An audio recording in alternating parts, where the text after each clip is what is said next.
उमेश शुक्रिया बाजार।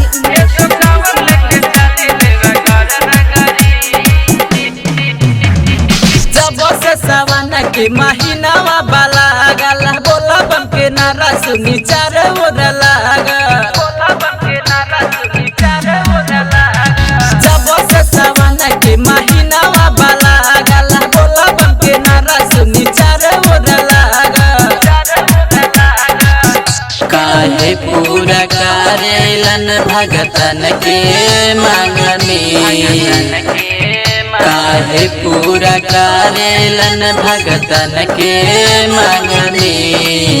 ये सो कांवर लेके चली देव घर नगरी, ये सो कांवर लेके चली देव घर नगरी, ये सो कांवर लेके चली देव घर नगरी।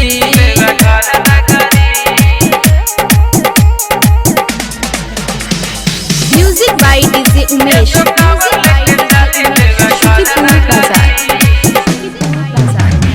भोले जी के महिमा बजग से निराला, हवा से खाली हाथ केहू नहीं जाला।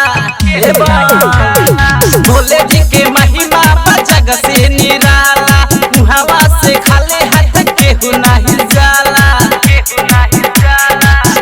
करी विश्वास चली भोले नगरी, करी विश्वास चली भोले नगरी। ये सो कांवर लेके चली देव घर नगरी, ये सो कांवर लेके चली देव घर नगरी, ये सो कांवर लेके चली देव घर नगरी।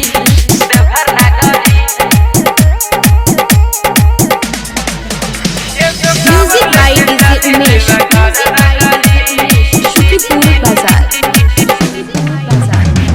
काहे सब लोग बाबे काटनी डगरिया, छाला पर पौवा चलत उनके नगरिया। अभिषेक राइटर मोहन के बात माना, संतोष राजा पवन बाटे उनके दीवाना। दुख दूर होला भजते भोला के नामवा, दुख दूर होला भजते भोला के नामवा। ये सो कांवर लेके चली देव घर